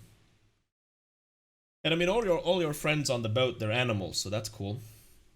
And you can hug a snake or a lion or a deer. Or all three. Or yeah, there's quite a few of them. There's quite a few of them. You have a cool little toad that's also on the boat, and he's the most positive toad I've ever seen in any media ever. And he loves food. Well, Are there too, turtles? There's a very huge turtle in the game. Nice. Her it is name. kind of adorable that you can hug him, though. Yeah, and it is like. Yeah, so that's kind of like the point of the thing, right? The point of the segment, isn't it? That I talk about the thing that I necessarily don't like. Try to explain myself. I'm trying simultaneously also to recommend this game, even though I don't recommend it. I do see the good parts of it. Yeah, there's a very huge turtle in the game. She also smiles. Can't hug the big turtle though, because the turtle is like bigger than your boat. It's bullshit. It's fucking 0 out of 10 Metacritic right now.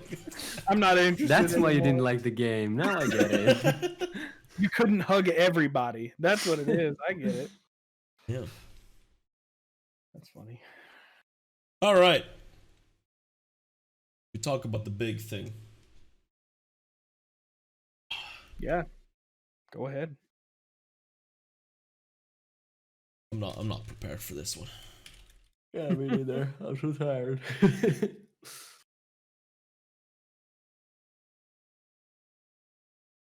couple weeks back, the biggest dick fight in the tech industry started of this year. When Epic decided to knowingly and willingly, keep that in mind, violate Apple's terms of service on the Apple App Store, and which resulted in Fortnite getting booted off the App Store.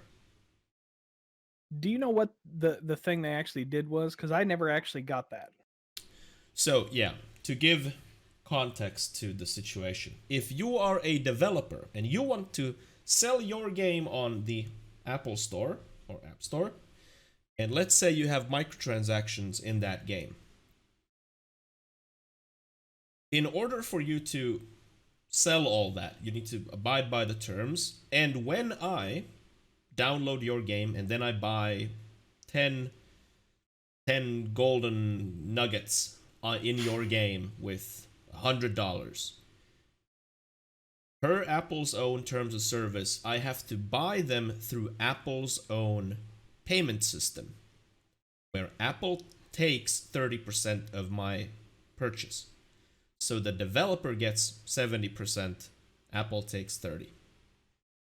Google does the same thing with Google Play. It's what's been dubbed the industry standard. Now, what Epic did was that they circumvented that payment system, where they gave the option to players to purchase directly from Epic, which violates Apple's own system. Now, I want to preface this once more. They did this knowingly and willingly. Important to keep that in mind. So, pretty much instantly after Fortnite got booted, they issued a lawsuit. But the bigger thing is this See if I can actually find this real quick. We're not gonna watch the entire video, but they also released a video which looks like this.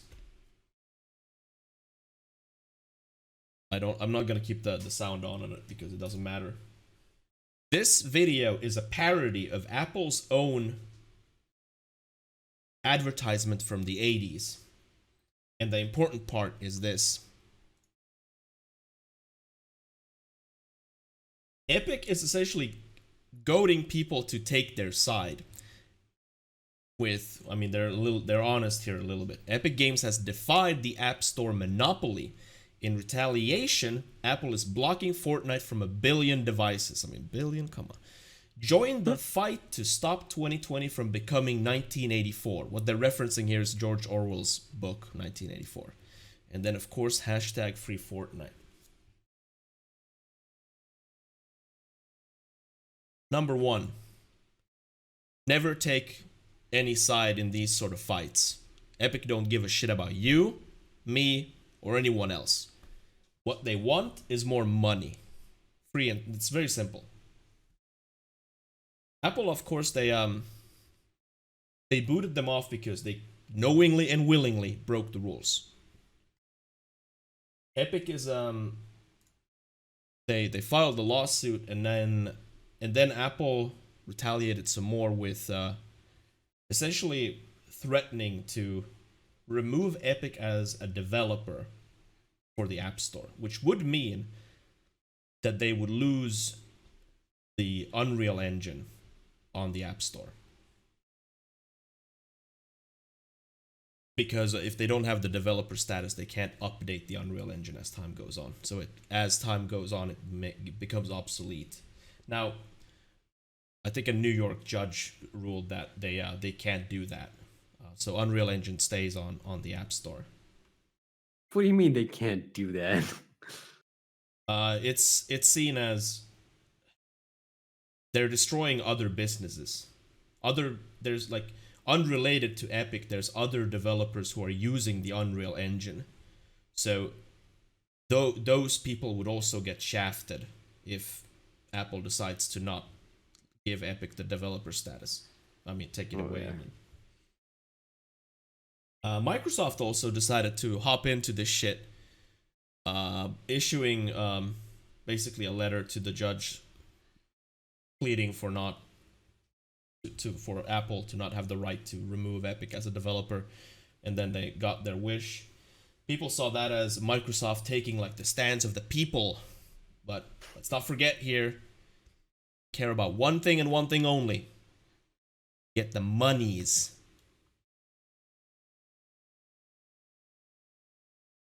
Yep. Not some of it, all of it. Exactly. Yeah. Or in this case, it's big some of it. I've been reading what people think about this from both sides. Unfortunately, when we're talking about Apple, there's a lot of people who take Apple's side with everything because they think Apple is the next to Jesus or some sort of shit. And they are doing what they predictably would do. They take Apple's side and everyone else is on Epic's side. And I plead to people, don't take anyone's side because you're not in this fight, even though Epic wants you to be in this fight. They don't give a shit about you. Or me. Or anyone else. Wasn't it like 30% that Apple takes? That's a lot. Like that's so much. Whatever you think about the 30% that Apple takes, which Google also takes, Google also booted Fortnite off of the App Store, but Epic decided not to sue them. Whatever you think about the 30%, it doesn't really matter. Because Epic, they agreed to the terms, right? Yeah. Like, Epic they're setting themselves up to this position where they play the martyr, essentially, or the Robin Hood or whatever. They are fighting for the people or some shit. Yeah. It sickens me because at the end of the day, like, we have a $1 billion corporation fighting a $2 trillion corporation. we're not in this fight, and we will never be in this fight. You as a as a consumer, you will gain nothing out of this fight. Literally nothing, except the ability to give them more money. Yes. That's it. That's what they're fighting over, is who gets that 30%. That 30% won't be taken off. It's not like they're fighting to save you 30% because the number they were using was their bottom line. They just want that 30%. They want more of your money. That's all Epic is arguing mostly that Apple has created an unlawful monopoly. Because Apple, it's a closed market, so Apple controls every aspect of the App Store, which apps come in and how they work and whatever. And there's no leeway on that. So they're trying to argue that they want to break off that monopoly. Like, that it's unlawful that they've created this closed system because it's not Apple's market. It's just a market. Yeah. Actually, and that might be why they chose not to sue Google, because if something's not on the Apple App Store, you just can't get it. Like, it's just not an option for you. But if it's not on the Google Play Store, you can actually just go download the APK file and still install it on your phone. You can root your phone. There are ways to get around the Play Store. But yeah, if Steve Jobs' ghost doesn't want you to play Fortnite, you're not going to play Fortnite. Exactly. At least with your phone. Yeah. Yeah, and that's like it. Because even on Android, initially Fortnite was not on the Play Store because Epic didn't want to pay the 30%. But eventually they caved, and then they put it on the Play Store. I guess they just realized that kids don't know how to download the APK and whatnot. Yeah.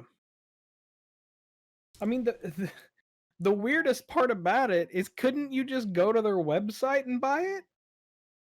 Like, can't you? Is your mobile Fortnite account the same account that you would have on your PC? Probably, yeah. I'm assuming, So yeah. you could just go to the website either way and buy it directly from them, unless they count that as circumventing their App Store stuff. I feel like they're just split. It's I don't know. It's stupid. It's billionaires. It's people that have more money than everyone in this chat put together times 10 fighting over more money. It's just stupid. Epic's Epic CEO, he's Epic Games CEO, Tim Sweeney, that's his name. Yeah, he has been very vocal about like the 30% thing for a while now, like months. And it's initially, he was also like critical on Steam for the same thing. And it's one of the driving forces why they created the Epic Store, and why they marketed the Epic Store to developers, where they said, oh, we're only going to take 16%, whereas Steam takes 20%. And then obviously when Apple and Google takes 30, that's like too much for Tim Sweeney. I mean, he just wants a bigger bonus probably. And what frustrates me most with this is that Epic are doing very deliberate things. Removing the payment, or changing the payment option, anticipating that they're gonna get booted, immediately filed a lawsuit. I mean, it was ready to go. So they knew what Apple's gonna do. They goaded them into this legal battle. And releasing that fucking video, trying to get sympathy from Fortnite players. And I think, to me, that's the most idiotic thing, that they are guilt tripping people into caring about a legal battle between two huge fucking corporations. Yeah. It's so stupid. Like, the whole thing is just moronic. Because, like, yeah, it is. It's something that we shouldn't be any part of. That is just for them to decide. And like you said, they don't even have a. I mean, they want to goad us into supporting them because without our support, they have zero chance. Like you said, they signed a contract legally. They don't have ground to stand on. So they have to have us because they want us to make an outrage. And guess what? If that 30% doesn't go to Apple, give it back to us. How about you show that you appreciate people and drop your prices by 30%? You fucking never mind. See that?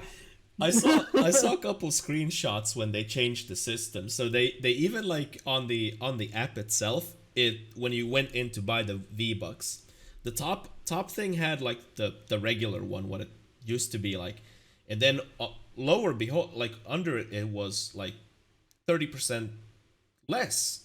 So you could buy V-Bucks on a discount, and when you bought it, it like tells you why.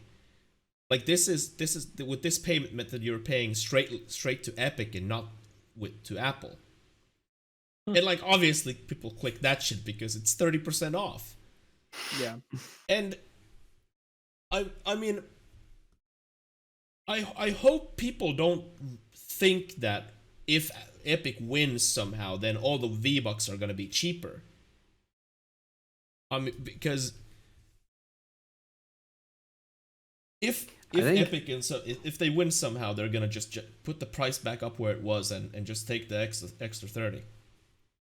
I think the Epic Game Store is a good example. Games are not cheaper there, even they give more money to the developers. They're not cheaper there. Yeah, it's still $60. Yeah. Yeah, you're right. I mean, I don't know.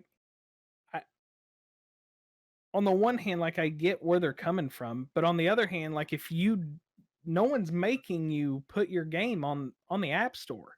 Not every single game has to be on every single platform. If you don't like that 30%, don't put it there. If you're willing to take that 30% so you can get the other 70, I mean, I guess that's good for you. Because otherwise you're getting 0% of those dollars. See, that's part of their argument too. That's literally part of their argument, that like what you're saying, like don't put your thing on the phone, like if you don't want to pay that. But that's what they're arguing too, that it's a closed system. Like they cannot be on an Apple phone if it's not on the App Store. And that's part of their argument, that it's a monopoly, an illegal monopoly in this case. But it's like, because I've seen people talk about this and like on the Apple side, people are like, yeah, well, fuck it. If you don't want to pay the fucking thing, then don't put it on the App Store. Like, fuck off. And on the other side, it's like, damn, like they should lower the thing because 30 is like too much. And I'm sitting here and I don't give a shit who gets what. I care about what I fucking pay. Like, Apple doesn't need any more money. And Epic doesn't need any more money. But because capitalism is the thing that rules, no matter how much money they have, it's never enough. And I bet my ass Epic Games brings Apple a shit ton of money. So if you want to really hurt them, just boycott them. Take the game off yourself and put it on Android. Force those people to buy Android phones. Yeah. I mean, they did also get booted off the Play Store, so it's like David versus two Goliaths. Yeah, they should have gone to Google like, hey, we want to boycott Apple. Can we get like exclusivity deal or something? And that probably would have worked. Been like, hey, hell yeah, we're Fortnite. We don't want to go to Apple because they're douchebags. However, if you only charge us 20%, we'll come over here. That probably would have worked. See, we're a lot better running multi-billion-dollar corporation. So there's actually something about that too. Both Google and Apple have stated that Epic approached them and tried to get like deals, and both of them turned them down. Wow. And like Apple, I don't know how legal it is even, but Apple like released emails between Tim Sweeney and like a bunch of Apple people where he's trying to negotiate a lower price, like than the 30. And there's also like a very separate lawsuit going on with Apple, where the FCT or some US government agency type thing is they're investigating Apple because apparently Apple has given special treatment to some companies, the biggest one being Amazon. And FCC, there we go. Like allegedly Amazon has a separate deal with Apple where they pay less than the 30%, which also would somehow be illegal. But that gets very deep into legalese that I'm not nearly enough qualified to even speculate. Yeah. I mean, what'll end up happening is it'll either stay off Apple and we'll forget about it and no one will care, or it'll go back to Apple and then you'll get like 2 weeks of 30% off prices where they're just like, due to a stocking error down in our warehouse, we got too many V-Bucks. We're passing the savings on to you. And then it's going to be like 30% off for 2 weeks. And then they're just going to jump back up and you'll forget about it again. Those are the options. No. You'll either forget about it or they'll put out a deal and then you'll forget about it. Or they will ramp up the prices. Yeah. Or that. No one will even realistically, that's probably what's going to happen at some point. Inflation, man. I hope that Apple's pride doesn't let them come back. Like, even if they're like, no, dude, we'll play the 30. I hope Apple's pride just keeps them off of there. I love it whenever those big old companies just get big companied right back. There's always a bigger bully, and that's what those guys got to remember. You're still the small fish in a big pond, Epic. Yeah, even though Epic is like valuated at, I think their evaluation is at like $8-ish billion. Apple's a $2 trillion company. They're not even in the same ball game. Yeah, no, $8 billion is nothing in the tech sector. That's not a lot. I hope Epic Games calls up big boy Tencent, be like, can you back us up, please? I mean, yeah. I think it's a little bit awkward probably because Tencent owns a lot, 5% in Epic or whatever, 49 or, I mean, some stake. And they're an investment company. So they strictly care about profits. Hell yeah, and they probably own a lot of mobile games, I presume. Yeah, I mean, like I have no idea what the market share or anything about on Apple is when it comes to Fortnite. How many? I mean, they said in their fucking propaganda video that billion devices are like in danger, and I don't know what kind of billion devices they're talking about, but I can almost say that there's not a billion Fortnite players on Apple or iOS rather. But it didn't say like players from playing. They just said that devices. There has to be at least billion devices that you can download like Fortnite on. It's well, propaganda, okay. They mean the Apple phones. Yeah. Even I have a 2013 Apple phone somewhere. Yeah, somewhere. It's one of those and billion devices. I can't download Fortnite on it. Yeah. Can't download Fortnite. Better file a complaint.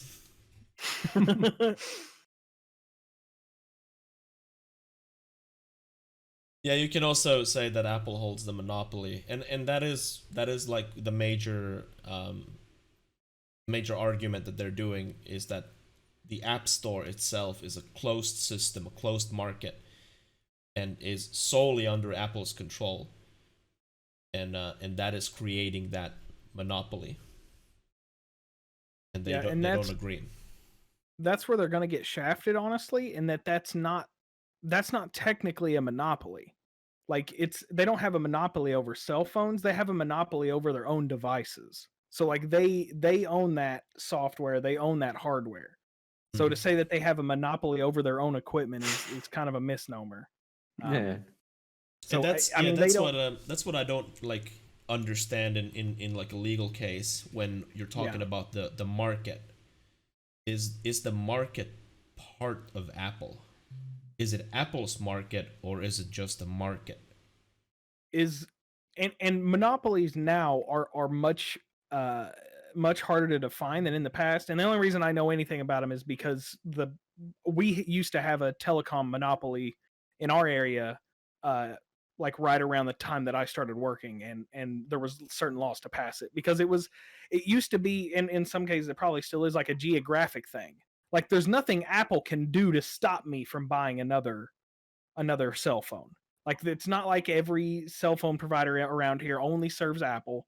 I have other options. Now the way that it was different for us before the monopoly was split up was that Verizon used to own like literally 100% of the copper phone lines in the state of Illinois.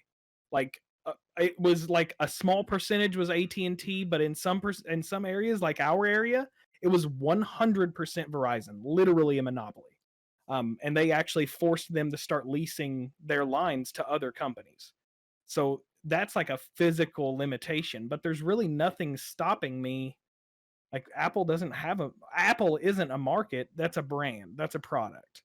Yeah, Now, but like, the Apple is so big, it almost like creates its own like micro market. yeah. Micro. Yeah, That's, I mean, I guess that's also what they're arguing, that Apple, the phones are getting so widely used. yeah.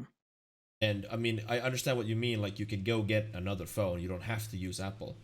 But if the preference is that people use Apple phones, can it be called like a monopoly at that point? Like if there is an option, but if nobody else uses that other option, is it then a monopoly?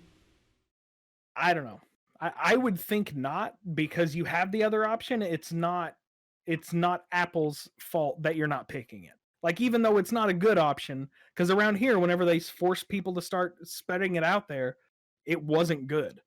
But it still counted as enough. Like we sold 768K service. Our fastest DSL, whenever we started leasing Verizon's lines, was 3 meg, and it was the leftover bandwidth from their network, so it was super slow.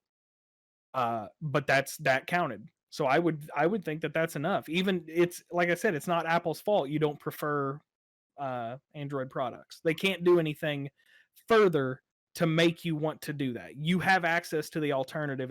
Apple can't do anything to make you take it, But or to it's still stop you from taking it. kind of But weird that they only have like one store. That kind of forces it into monopoly. For Well, instance, if they would have like 2 stores, it wouldn't be monopoly anymore. Google only has the one Play Store. Yeah, but Now, Android granted, you can can do the have APK, multiple. yeah. True. then what Diesel is saying, like, but it isn't the consumer that isn't getting screwed the most, it's mobile devs. Because Apple holds half the mobile market, so devs don't have the choice but to sell on iOS. And yeah, that is also part of their argument, that because they have to use the App Store, it creates the situation where Apple controls that entire market. And this is where like my knowledge just isn't enough. Like, can you call that like a legal monopoly or not? I mean, even if it's half of the market, I understand like that you can't call it a monopoly because there's another 50% that's not part of that other 50%. So, but like, and then it goes to like these market laws or whatever, where we're talking about competition, and if is the competition stifled or whatever, is Apple using their power to like block competition essentially, or screw other companies over? And I mean, at the end of the day, App Store is more regulated than Play Store. Like you have to get approved by Apple to put your shit on the App Store, and that's usually what, especially Apple people, what they like about it, because it's curated. On Android, you can get whatever shit there is, just like on Steam, you can get whatever asset flip game. Whereas, App Store, you usually get quality stuff. I mean, I don't use my phone in that way, but and on Epic Store, everything's curated too, so you can't buy an asset flip game. Then it just comes down to preference. What do you want? Yeah, I just don't think Epic has a dog in the fight for that. I think Yeah, me neither. I think it's very simple that they violated their terms of service, knowingly and willingly. Yeah. No matter how big a fit you throw, you can't unsign a contract. You can throw a temper tantrum and waste who knows how much money having a whole cinematic made. The amount of Ready time and- somehow. Ready to fucking ship it to YouTube before they made the change. Yeah. Unless they somehow prove that the contract is illegal. Right. That's not what they're arguing though. They're Yeah, not even trying that. But if they achieve what they're trying to do now, that basically makes it, if they say that it's a closed market, it's illegal to make contract like that. Yeah. I would say. That's it. They that's the only way that they have. They have to find some loophole in that contract to make it not legal. And in that case, you have to wonder, like, if you're talking about monopolies and contracts and stuff, I mean, what would they have to alter their contract as their market share grew? Like, at some point, do they, like, at what point is Apple no longer responsible for that monopoly? It's, I mean, they can advertise and they can do stuff like that, but at what point is it not Apple's fault that people buy so many Apple products? I think I read somewhere that in like a hypothetical case, if Apple gets like so big that, let's say, literally everyone just has an Apple phone, then they would be subjected to like a very different set of rules, where Apple itself would become more regulated. Like if you don't have the choice anymore to choose a phone, then obviously they can't do what they're doing now. They would have to allow everyone on the phone. Yeah. Yeah, for sure. I mean, at that point, it would almost go back to the Verizon example in my area that I used. It's like then they would be forced to start giving other people an opportunity, even if they are still making money from it, because whenever we leased those lines from Verizon back in the day, we still paid them. Every customer that was ours, a big chunk of that money still went to Verizon. So, I mean, that's almost the same thing as what they're doing here. I mean, this kind of stuff happens.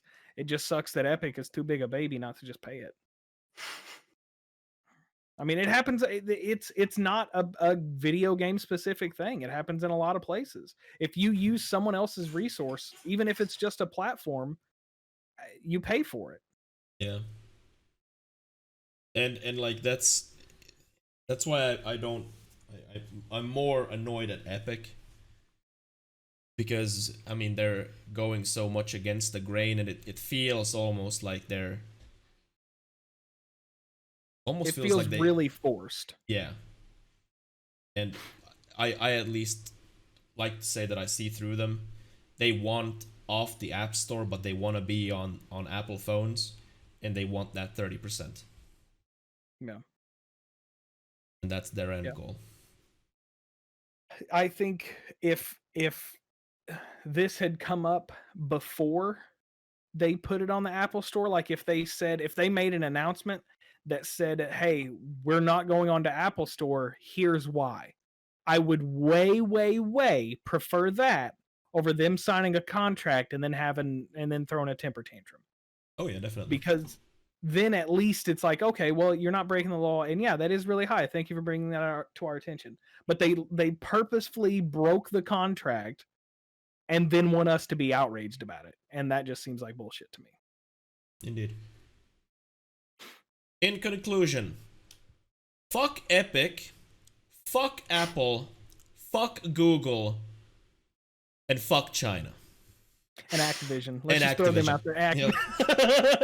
Under the bus, motherfucker. I mean, while we're handing out fucks, I mean, Ubisoft, Konami.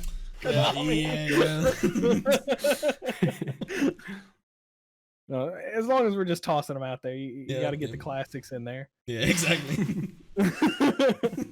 Bethesda, can't forget Bethesda. Yeah, exactly. And fuck pre-ordering. Yeah. And fuck pre-ordering. Don't fucking pre-order. But hey, Xbox Game Pass. Very Yeah, nice. Very don't nice. Don't fuck Xbox Game Pass. Isn't it crazy how whenever people do good things, we praise them for it? Isn't it wild how we don't actually shit talk Xbox and Sony that much It's crazy. It's crazy. I don't because know they how- just make video games? That's Yeah, crazy. Wild. How are we not mad that PlayStation has exclusives? Why are we not mad? I don't know. It's I don't know. crazy how it a good works. question. I don't know how it works. Maybe because we just expect that. Like that's just what they do. Or it's because you Yeah. guys own PlayStations and I don't. Shut up, North. I don't want to talk about it anymore, man. Look, I have biases. I'm not too big to admit that. Yeah, I mean, I have biases too, and I mean, like honestly, like what you said, like they do what we expect them to do. I think that holds very true. Like when fucking Epic goes in and does a roundhouse kick on Apple and just decides to, no, this doesn't work anymore. It's like in asking me to be on their side. It's like, what the fuck are you talking about? Why would I ever do? Why would I ever take your side? Yeah. Why doesn't it work anymore? Tell me that. Are you saying that you're losing money, that you can't afford to take 30% less money? Is that what's happening? Are you not no, a it's not. multi-billion-dollar company? Yeah. Do you You're not still- have literally the most successful game on the planet right now? The real pro gamer move here would have been raise the prices by 30% on mobile devices and say it's these guys' fault. That would have been the break right there. They should have done that. That would actually be way funnier too. Yeah, exactly. And I would be mad at the Apple more because they charged that much. Yeah. That would have been so much better. I would Yeah, I would I still agree. not be mad at Apple though. Why Because not? it's multi-billion-dollar companies swinging their dicks like, and I'm like here with my little peepee and can't do jack shit. Yeah. I mean that's what it boils down. I don't really care either way. Like I'm not getting any benefit. I have an Apple phone and I wouldn't if my work didn't give it to me. Yes, I mean, Yes. Yeah. Sponsored by my fucks. work. You fucks. It has no I have both, North. That's how dedicated I both? am. I have an Android and an Apple phone. Dang, son. Yeah. There is not I take that back. Outlook is the only app that I've downloaded on my Apple phone. The only thing I've downloaded from my Apple phone was a Microsoft product, and that should tell you everything you need to know. I'm pretty sure whatever you downloaded Outlook, right? Mhm. You could have used just their email. It's bad. Is it that bad? It's bad. Yeah, it's really Yeah. Well, that explains it. Like, bad. Yeah. Yeah, I mean, we have Outlook too. Yeah, Everyone it's uses a that. thousand. It's 1,000 times better. Indeed.